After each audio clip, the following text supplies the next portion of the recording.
ये विज्ञान कहता है कि सबसे पहले जब ये सृष्टि बनी तो जीवन जल में आया, पानी से जीवन की शुरुआत है। फिर जल से वो थल पर आया, यानी जल के किनारे किनारे आया। फिर विज्ञान कहता है, डार्विन साहब बिना साइंटिस्ट आगे बढ़ते हैं कि थल से वो जंगल में गया, फिर मनुष्य जंगल में पहुंचा।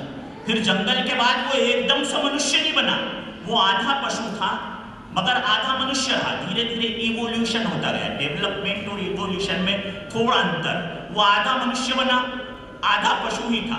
फिर धीरे से जब वो मनुष्य बना तो वो छोटा मनुष्य बना, बौना मनुष्य बना। उसके बाद उसने पत्थर की खोज की, पत्थर का हथियार बनाया तो वो केव ह्यूमन, गुफा मानव बना। उसके बाद बहुत सारे मनुष्य हुए तो उन्हें लगा कि राजा की जरूरत है तो सबने मिलकर एक राजा को चुना। फिर लगा कि राजा हो गए, प्रजा हो गए, लेकिन जीवन में आनंद के लिए तो संगीत चाहिए, नृत्य चाहिए, आनंद चाहिए। तो फिर संगीत और नृत्य की खोज हुई। ये जो सारेगमपधनिसा पूरा विश्व गाता है, ये भारत की खोज है, वैसा भारत का आविष्कार है। फिर लगा कि आनंद भी हो गया लेकिन जीवन का परम उद्देश्य तो शांति है, तो फिर वो शांति की खोज में उसने कुछ मनुष्य ने प्रयास किए। और फिर हम आज के युग में आ गए जिसे हम कलयुग बोलते हैं। कलयुग का अर्थ है कल यानी मशीनें, जैसे कल पुर्जे, घड़ी का कल पुर्जा यानी घड़ी की मशीन का पुर्जा। कल कारखाने, मशीनों से चलने वाले कारखाने।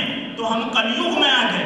अब कलयुग में आ गए। अब ये सारी बातें जो विज्ञान बता रहा है, ये गोस्वामी तुलसीदास जी ने रामचरितमानस के बाल कांड में विष्णु के 10 अवतार में लिख दी। अब आपको लगे कि ये विज्ञान सम्मत हमारा धर्म है तो फिर एक एक विज्ञान के तर्क पर उस परमपिता परमात्मा के प्रति आपकी कृतज्ञता जानी चाहिए। विज्ञान कहता है कि जीवन जल में आया, विष्णु का पहला अवतार कहता है कि जीवन जल में आया क्योंकि वो मत्स्य अवतार। विज्ञान कहता है कि जीवन जल से थल में आया। गोस्वामी तुलसीदास जी कहते हैं कि विष्णु का दूसरा अवतार, कूर्म अवतार, कछुआ अवतार, ये बताता है कि वो जल से किस तरह से थल पर आया। विज्ञान कहता है कि थल के बाद जीवन जंगल में गया। भगवान विष्णु का तीसरा अवतार, वरा अवतार, जंगली सुअर का अवतार, ये कहता है कि कैसे वो जंगल में इंसान पहुंचा। विज्ञान कहता है कि फिर मनुष्य आधा मनुष्य रहा, आधा पशु हो गया। भगवान विष्णु का अगला अवतार नरसिंह अवतार ये बताता है कि वो आधे पशु थे और आधे मनुष्य थे। विज्ञान कहता है कि उसके बाद मनुष्य वामन रूप में आया, छोटे रूप में आया। भगवान का 5वां अवतार बताता है भाई साहब की बार उन्होंने वामन का रूप, छोटे मनुष्य का रूप ही धारण किया। फिर विज्ञान कहता है कि मनुष्य ने पत्थर की खोज की, पत्थरों के हथियार बनाने लगा। अगला छठा अवतार परशुराम का अवतार ये कहता है कि गुफाओं में रहकर अपने हाथ में पत्थर का फरसा लेकर जो निकला वो विज्ञान सम्मत अवतार है। उसके बाद एक राजा की जरूरत पड़ी तो प्रजा ने मर्यादा पुरुषोत्तम श्री राम को राजा चुनकर एक नई डेमोक्रेसी की स्थापना की, जिसके लिए आज भारत पूरी दुनिया में जाता है। फिर मनुष्य को जरूरत लगी, विकसित मनुष्य को कि आनंद होना चाहिए, संगीत होना चाहिए, नृत्य होना चाहिए, तो भगवान श्री कृष्ण का अवतार हुआ। राम के पास नृत्य नहीं था, राम के पास संगीत नहीं था, लेकिन कृष्ण में 2 कलाएं ज्यादा थी। वो नृत्य भी करते थे और बांसुरी का वादन भी करते थे। फिर लगा कि शांति होनी चाहिए तो भगवान विष्णु का अगला अवतार, 9वां अवतार, गौतम बुद्ध के रूप में आया। बुद्धं शरणं गच्छामि, धम्मं शरणं गच्छामि, संघं शरणं गच्छामि। ये साइंस सम्मत व्याख्या। और 10वां अवतार अभी हुआ नहीं है, लेकिन रामचरितमानस से लेके हमारे ग्रंथों तक ने बता दिया कि वो अवतार कैसा होगा और क्या होगा।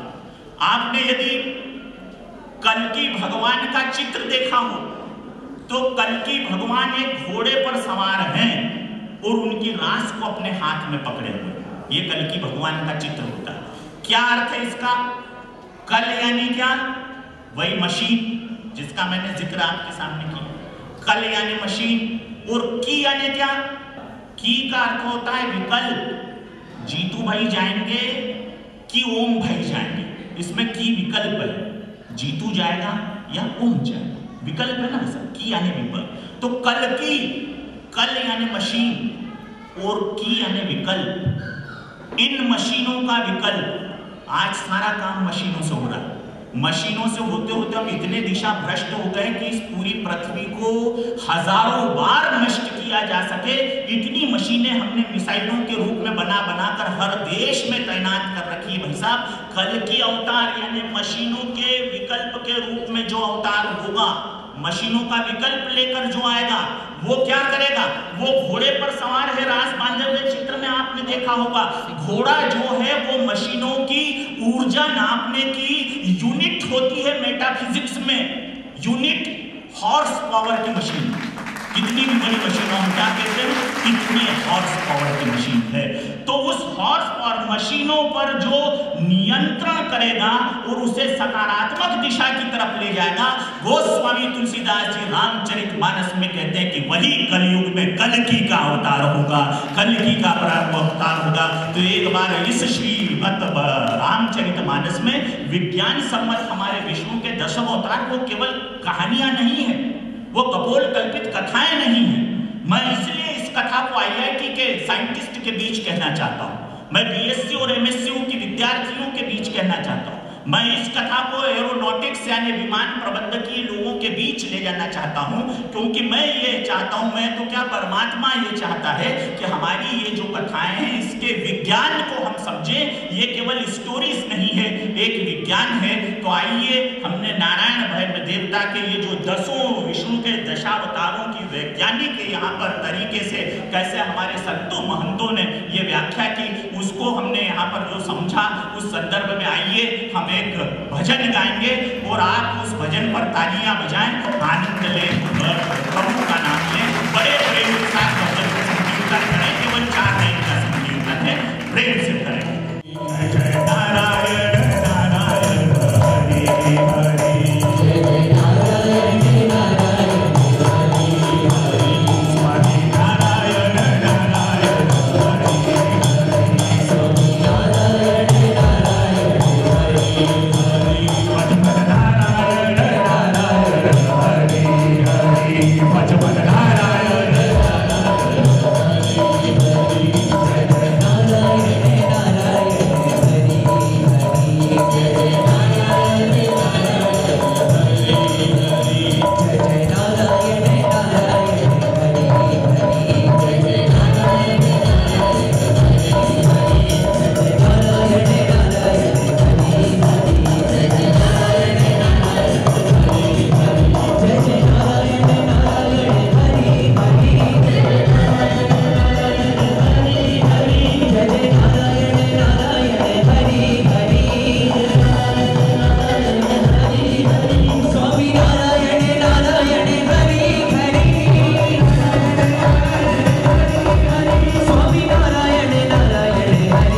हरि हरि, स्वामी नारायण नारायण हरि हरि, स्वामी नारायण नारायण हरि हरि, स्वामी नारायण नारायण हरि हरि, स्वामी नारायण नारायण हरि हरि।